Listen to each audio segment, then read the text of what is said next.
به نام خدا سلام عرض میکنم خدمت دوستان عزیز. به آموزش MCSA 2019 خوش اومدید. ما وارد جلسه 39 میشیم. در این جلسه من میخوام در رابطه با رول های فزمورول برای شما صحبت کنم که این رول ها برای تغییر PDC به ادیشنال استفاده میشه و زمانی که ما میخوایم یک ادیشنال رو تبدیل کنیم به یک PDC بایستی این رول ها رو از PDC قبل انتقالشون بدیم به سمت ادیشنال مد نظر.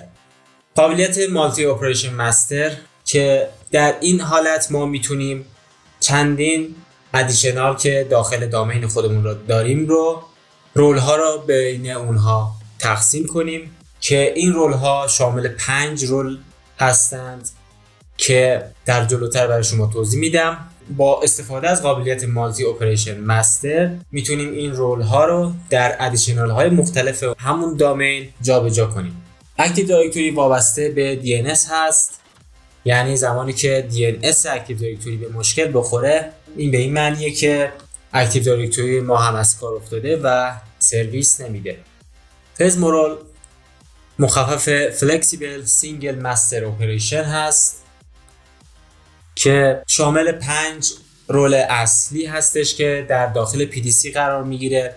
زمانی که ما اولین دامین رو در داخل سازمان ایجاد میکنیم فزمورول ها در درون اون قرار میگیرند که شامل 5 رول هست که در اینجا من لیست کردم، مانند اسکیما اپریشن مستر، دامین نیمینگ مستر رول، RID مستر رول، PDC امولاتور مستر رول و اینفراستراکچر مستر رول که رول های اسکیما و دامین نیمینگ جزء پر فارست هست، یعنی اینکه این دو رول در محدوده فارست میتونه جابجا بشه، اما رول های RID، PDC و اینفراستراکچر در محدوده پر دامین هست و فقط در خود دامین خودش میتونه در بین ادیشنال های خودش انتقال پیدا بشه و کسانی میتونن رول اسکیما اپریشن مستر رو جابجا کنن که عضو گروه اسکیما ادمین باشند و کسانی میتونن دامین نیم مستر رو جابجا کنن که عضو گروه انترپرایز ادمین باشن و همچنین رول های RID، PDC و اینفراستراکچر هم بایستی حتما عضو گروه دامین ادمین باشیم تا این رول ها رو جابجا کنیم. در این شکل من دامین هایی رو برای شما ترسیم کردم که اولین دامینی که ما در داخل سازمان ایجاد میکنیم دامین فارست هست که این دامین ما یک PDC داره.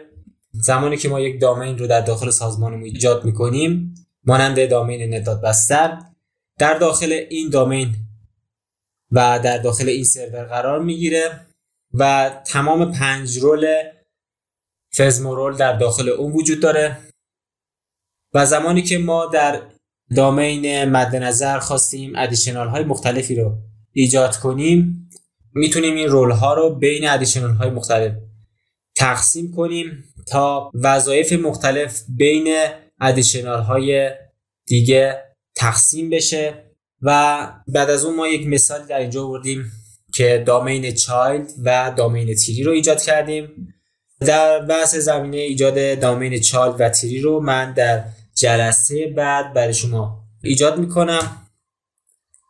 در دامین چایلد هم ما یک PDC داریم که دامین test.net.بستر هست و اسم اون متصل شده به اسم پرنت خودش، یعنی اسم پرنت اون net.بستر بود که اسم اون تست هست که متصل شده به اسم پرنت خودش و در دامین هایی که عضو دامین اصلی نیستند معمولا 3 تا از رول های که پر دامین هست در داخل اون قرار میگیره. به فرض مثال در این شکل ما رول های مربوط به PDC رو جابجا کردیم به یک ادیشنال 1 و این رول ها رو میتونیم تقسیم کنیم بین ادیشنال هایی که در داخل همون دامین وجود داره. در اینجا هم ما یک تری ایجاد کردیم به نام let.render. زمانی که PDC ما به مشکل بخوره ما نیاز داریم که این رول های فزمورول را بین ادیشنال های اون PDC جابجا کنیم تا در ادامه کار به ارورهای مختلفی بر نخوریم، چرا که هر کدوم از این رول ها یک وظیفه خاصی رو در داخل دامین بر عهده دارن. به این خطوط ها تراس گفته میشه که وظیفه اتصال بین چایلد و فورست و تری و چیزهای دیگه رو بر عهده دارند.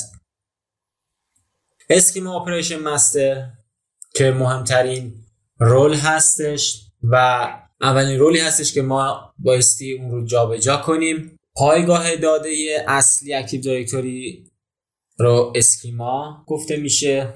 به فرض مثال ما برای آبجکت یوزر اگر خواستیم به فرض مثال جنسیت مشخص کنیم و در اون تعیین کنیم که کاربر مد نظر زن هست یا مرد، میتونیم در اینجا یک آبجکت جدید به اکتیو دایرکتوریمون اضافه کنیم و آبجکت هایی که از قبل تعریف نشدن در داخل سرور ما میتونیم از طریق کنسول مربوط به اسکیما این قابلیت ها رو اضافه کنیم.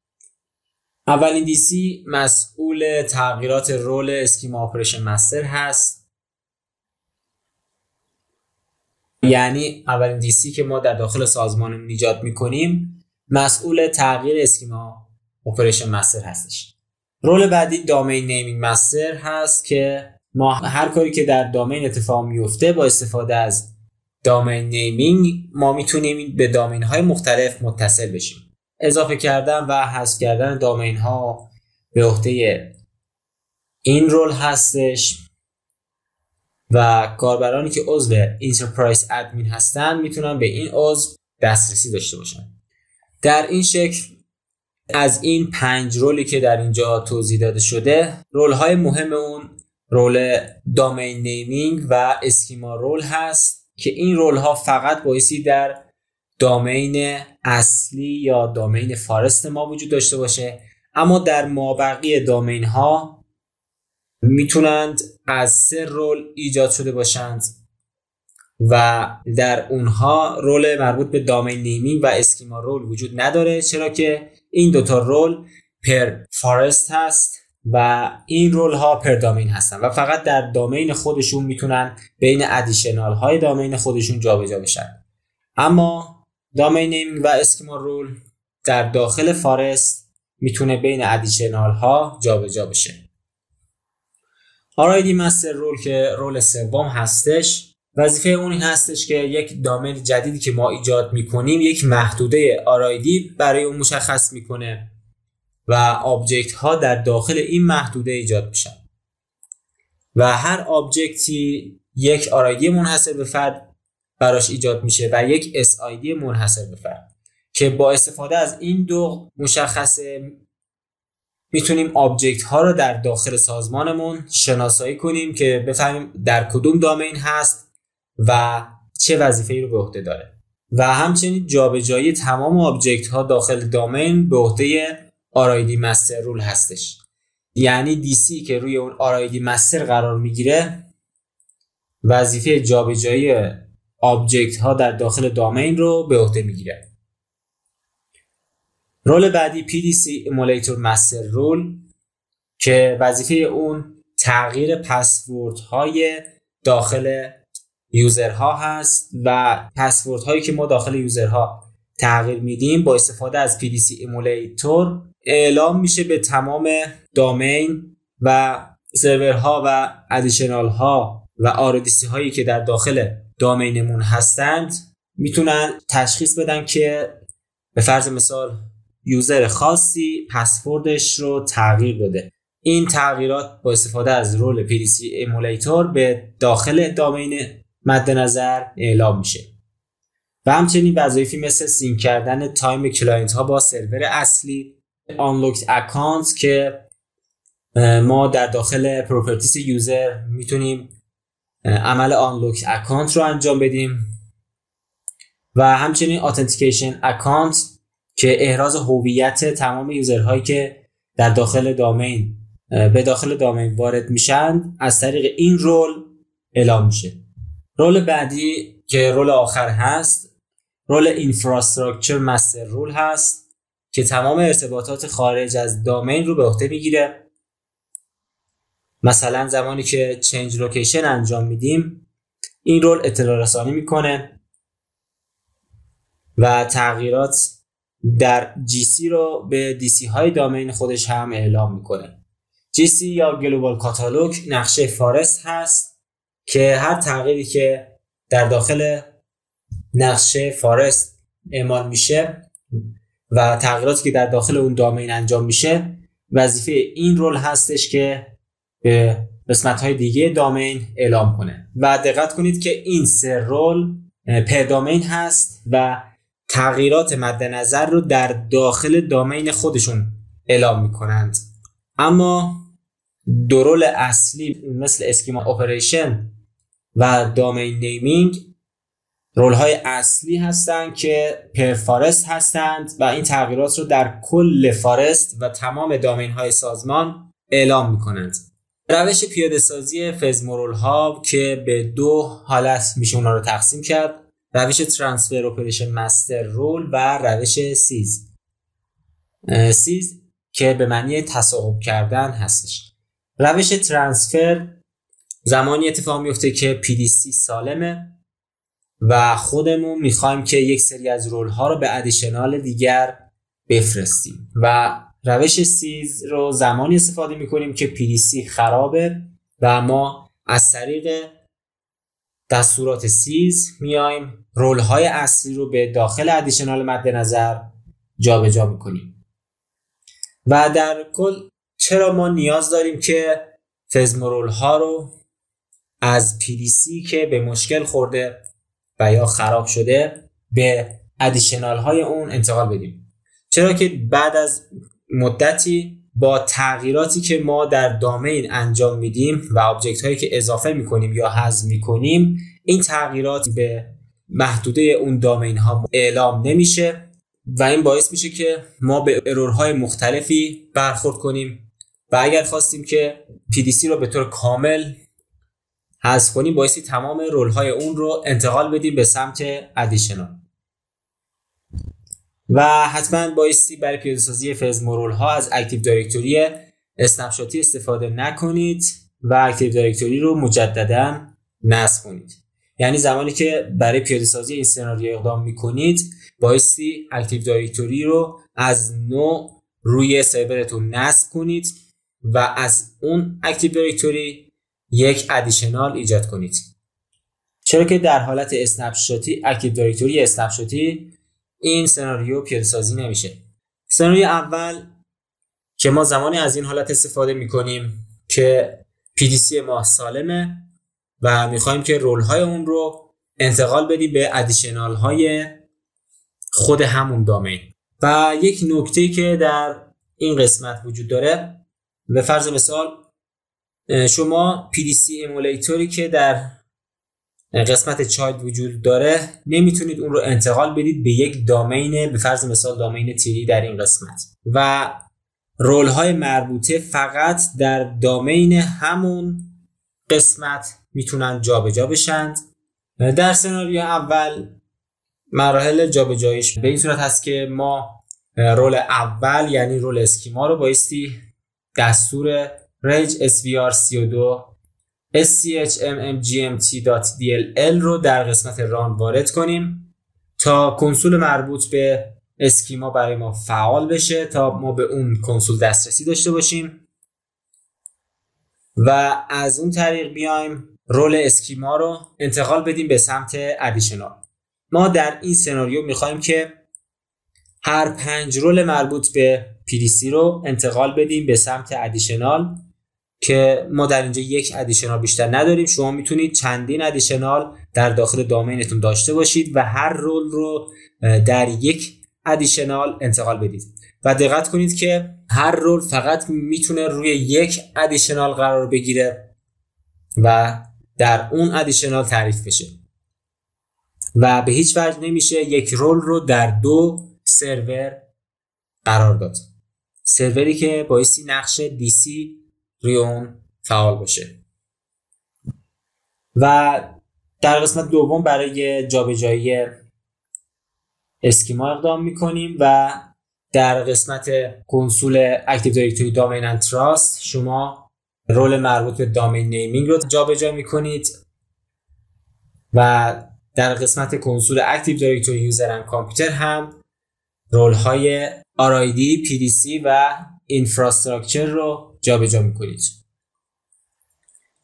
در سناریو دوم هم ما در این سناریو به فرض اینکه PDC ما دیگه کار نمیکنه و خراب هستش، ما به صورت دستوری میایم رول ها رو جابجا میکنیم به داخل ادیشنال و این زمانی هستش که PDC ما خراب شده و ما از طریق دستور این کار رو انجام میدیم و دستوراتی که مد نظر هست بایستی در داخل CMD بریم و در این قسمت دستور NTDS util رو وارد کنیم و در داخل اون دستور rules که وارد قسمت رول ها بشیم و عبارت کانکشن رو بزنیم و در خط بعدی connect to server رو بزنیم که در قسمت connect to server بایستی FQDN name رو وارد کنیم، یعنی نام کامل سرور خودتون رو بایستی در اینجا وارد کنید و در خط بعدی بایستی خارج بشیم کویت و رول هایی که در اینجا وجود داره برای انتقال استفاده میشه. سیز اسکیما مستر که انتقال اسکیما مستر رو انجام میده، سیز نیمینگ مستر که انتقال نیمینگ مستر، به همین صورت RID، PDC و اینفراستراکچر مستر که معمولا در زمان اجرا برای بار اول که میزنید اجرا نمیشه و بایستی دوباره اون رو اوکی کنید تا بتونه این دستور در داخل CMD اجرا بشه. من وارد VMware ورکستیشن میشم و این دو سناریو رو برای شما پیاده سازی میکنم.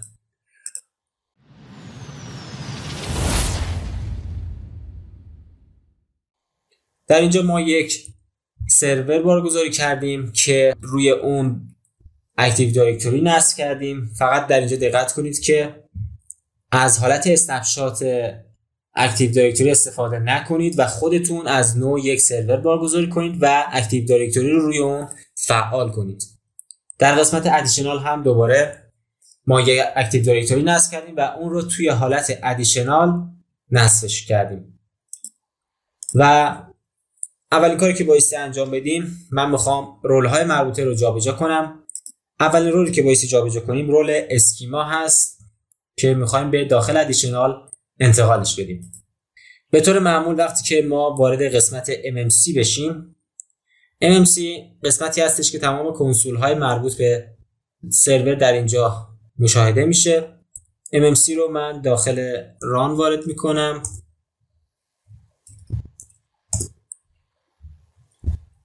از قسمت فایل گزینه add remove snap این رو میزنیم. همونطور که میبینید در اینجا کنسولی مربوط به اسکیما وجود نداره که به صورت معمول اون مخفی هستش، چرا که کنسول مهمی هستش. برای اینکه ما این کنسول رو بتونیم از اون استفاده کنیم و دسترسی داشته باشیم به اون، بایستی در قسمت ران وارد قسمت ران بشیم و در اینجا دستور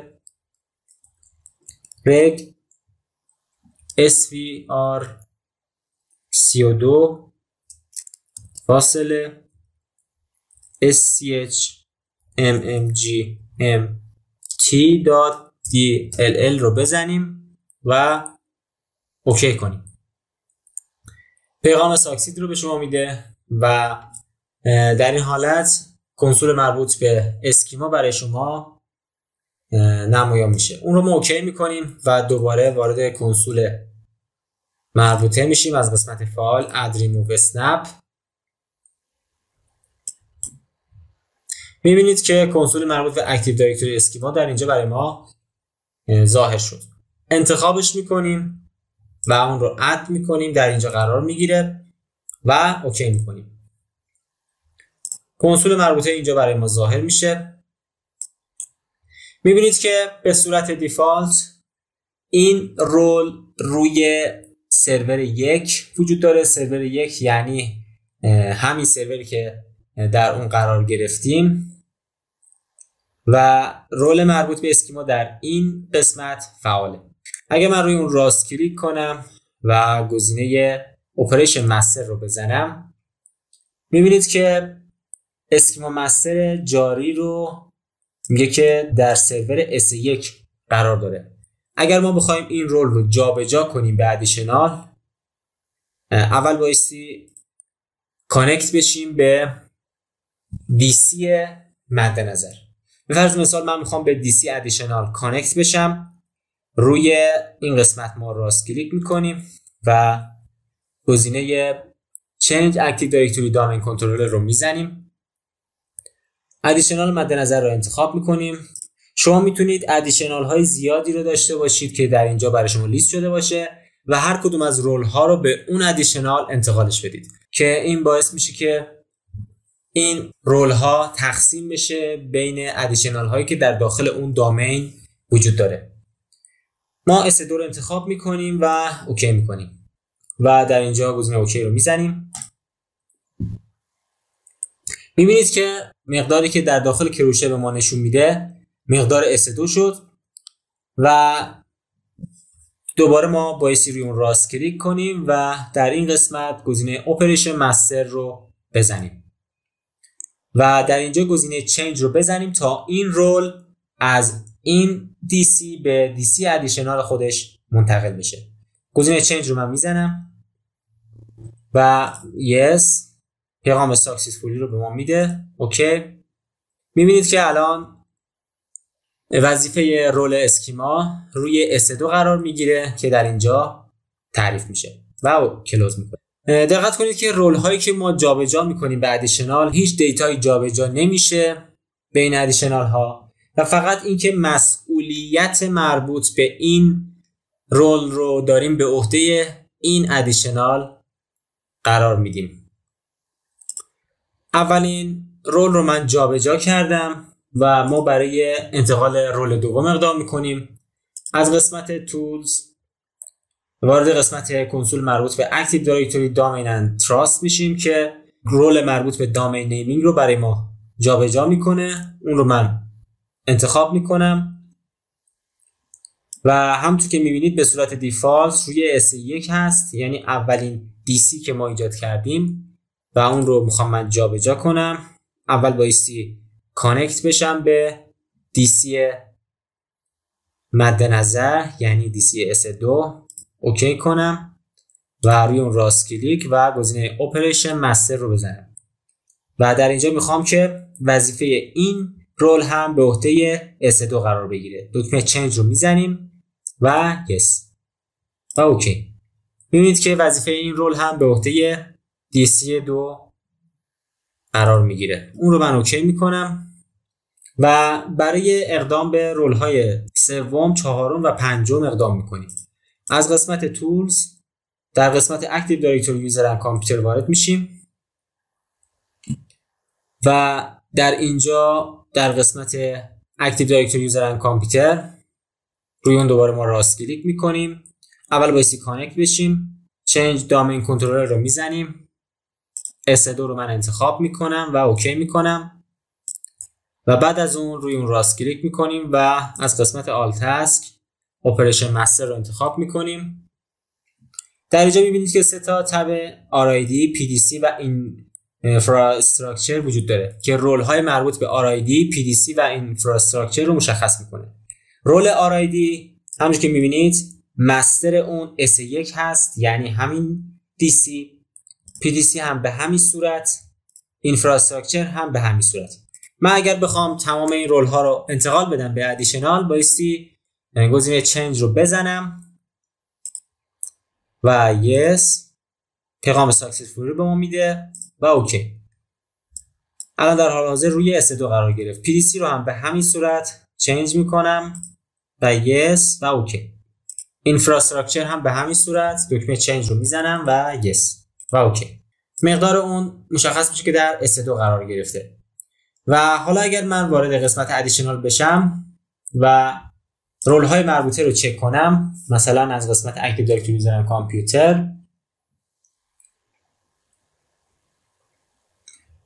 و در این قسمت راست کلیک کنم و گزینه اپریشن مستر رو بزنم، میبینید که در اینجا مشخص شده اپریشن مستر اون در رول RID S2 هست، PDC هم S2، اینفراستراکچر هم S2. به همین صورت رول های مربوط به دامین نیمینگ که در تراست وجود داشت و رول مربوط به اسکیما هم که مشخص بود. برای دسترسی به رول اسکیما هم دوباره بایستی در اینجا وارد قسمت رام بشیم و در اینجا عبارت دستور رگ svr32 فاصله schmmgmt.dll اوکی کنیم. پیغام ساکسیز رو به ما میده و برای دسترسی به اون از قسمت ران وارد mmc بشیم و اوکی کنیم.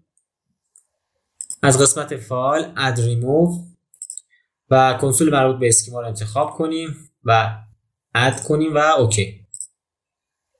و روی اون من راست کلیک میکنم و گزینه اپریشن مستر رو میزنم. میبینید که این رول هم در اینجا جابجا شده. ما تونستیم که سناریوی اول رو پیاده سازی کنیم و در این حالت جابجا کنیم تمام فزمو رول ها رو در صورتی که PDC ما سالم هست. این رول ها رو به ادیشنال مد نظر جابجا کنیم. اما حالت دیگه ای میتونه اتفاق بیفته زمانی که ما PDC اصلیمون از کار افتاده و دسترسی نداریم تا داخل اون بشیم و این رول ها رو جابجا کنیم. در این صورت بایستی ما از دستورات مربوط به سیز استفاده کنیم و روش سیز رو به کار ببریم.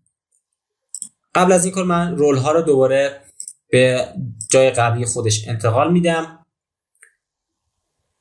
در اینجا رول مربوط به اسکیما رو انتقال میدم به S1. روی اون راست کلیک میکنیم و از قسمت اپریشن مستر چنج رو میزنیم و اوکی. S1 انتخاب شد. وارد قسمت بعدی میشیم. از قسمت تولز اکتیو دایرکتوری دامین اند تراست اول بایستی کانکت بشم به DC مد نظر. S1 رو انتخاب میکنم و روی اون راست کلیک و اپریشن مستر دکمه چنج رو میزنم. تغییر پیدا میکنه. دوباره این رول به S1 انتقال داده میشه و رول های بعدی که در این قسمت وجود داشت اکتیو دایرکتوری یوزر اند کامپیوتر، روی اون راست کلیک کانکت به DC مد نظر یعنی DC S1 و روی اون راست کلیک میکنم و از قسمت آل تاسک اپریشن مسترز RID رو انتقال میدم به S1. PDC رو هم به همین صورت انتقال میدم به S1 به این شکل و این رول مربوط به اینفراستراکچر هم به همین صورت انتقال میدم به PC1. الان ما رول های هر 5 رول رو انتقال دادیم به اولین DC مون یعنی PDC و حالا میخوام از روش دوم استفاده کنم. روش دوم حالتی بود که PDC ما از کار افتاده و ما دسترسی نداریم تا وارد قسمت PDC بشیم و رول ها رو انتقال بدیم. برای این کار من چون نیاز ندارم به اکتیو دایرکتوری اون رو من خاموش میکنم. ما به فرض اینکه PDC ما از کار افتاده و روشن نمیشه اون رو من خاموش میکنم و حالا وارد ادیشنال میشیم. الان در حال حاضر تمام رول های مربوطه داخل PDC اول هست و هیچ کدوم از فزمو رول ها در داخل ادیشنال وجود نداره. برای اینکه ما از دستورات سیز استفاده کنیم بایستی وارد قسمت CMD بشیم. در این قسمت CMD رو من وارد میکنم. در اینجا بایستی دستورات مد نظر رو وارد کنیم. اول بایستی وارد قسمت NTDS Util بشیم. عبارت NTDS Util رو من وارد میکنم و در این قسمت وارد قسمت رول ها میشیم. رولز و اوکی میکنیم. در اینجا عبارت کانکشن رو میزنیم تا کانکت بشیم به این قسمت connections و اینتر میکنیم.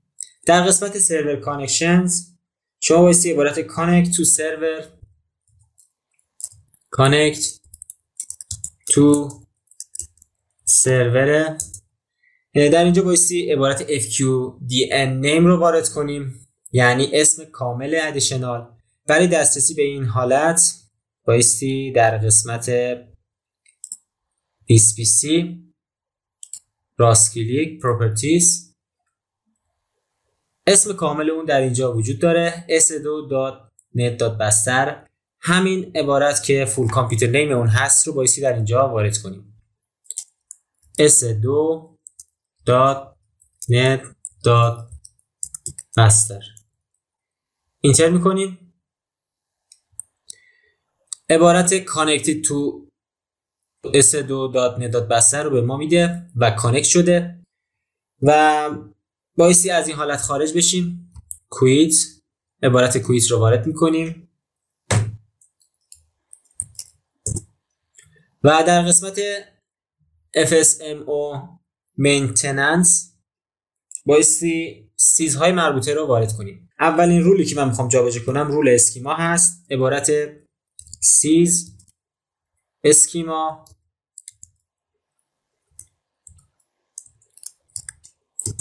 مستر رو وارد میکنیم و اینتر میکنیم. پیغام ما میده که آیا شما مطمئنید که میخواد این رول مربوطه رو به این DC انتقال بدید. گزینه یس رو میزنیم. شروع میکنه به اجرای عملیات.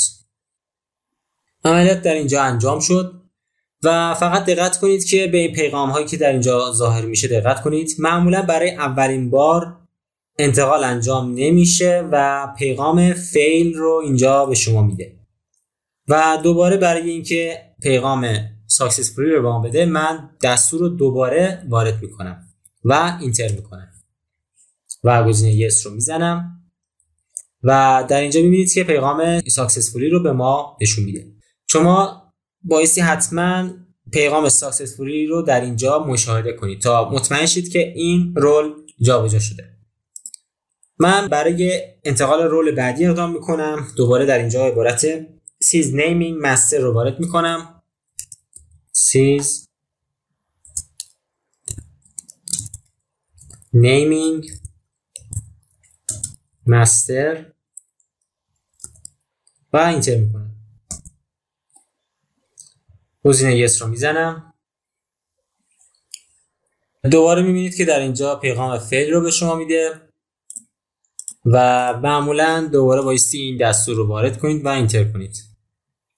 من دوباره این کار رو انجام میدم. گزینه یس.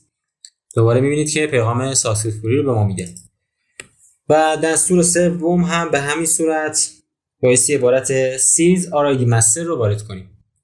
در اینجا عبارت سیز RID مستر و اینتر کنیم و دکمه یس رو بزنیم و دوباره در اینجا پیغام فیل رو به ما میده و من بایستی دوباره دستور رو وارد کنم و اینتر کنم و دکمه یس رو بزنم. پیغام ساکسسفولی رو اینجا به ما نمایش داده میشه و برای انتقال رول بعدی یعنی رول PDC عبارت سیز PDC رو وارد میکنیم. سیز PDC و اینتر میکنیم. گزینه یس رو میزنیم. در اینجا هم دوباره پیغام فیل میده. من دستور رو دوباره وارد میکنم و اینتر میکنم و میبینید که پیغام ساکسسفولی برای ما نمایش داده میشه و آخرین رول مربوطه رو من جابجا میکنم. دستور سیز اینفراستراکچر مستر و اینتر. گزینه یس رو میزنیم. پیغام فیل دوباره به ما میده. ما دستور رو دوباره وارد میکنیم و اینتر میکنیم و یس. در اینجا پیغام ساکسسفولی رو برای ما نمایش داده میشه و در اینجا ما هر 5 تا رول رو ما از طریق دستور سیز جابجا کردیم. و اگر وارد قسمت اکتیو دایرکتوری یوزر کامپیوتر بریم،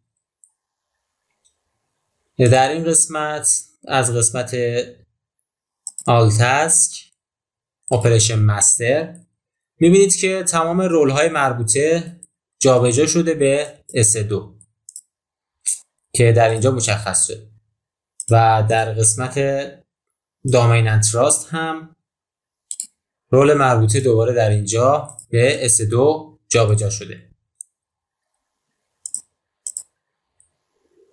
روی این قسمت راست کلیک میکنیم و گزینه اپریشن مستر میبینید که رول مربوط به اسکیما هم در اینجا جابجا شده در قسمت S2. و اگر در این قسمت من برم در قسمت نت دات بستر یوزرها، الان من با یوزری که وارد شدم یوزر ادمینستریتور هست و یوزر ادمینستریتور در قسمت پراپرتیز ممبر آف میبینید که هم عضو گروه انترپرایز ادمین هست و هم عضو گروه اسکیما ادمین. به خاطر اینکه عضو این گروه ها هستش تونسته این رول ها رو جابجا کنه. خب این جلسه هم به اتمام میرسه. ما در این جلسه تونستیم فزم رول ها رو برای شما توضیح بدیم و طریقه انتقال اونها رو به دو روش یعنی حالت اول حالتی که PDC ما سالم هست و از داخل PDC ما کنسول های مربوطه رو رول های مربوطه رو جابجا کنیم و هم از طریق روش سیز که با دستورات که در اینجا وجود داره ما این رول ها رو برای شما جابجا کردیم.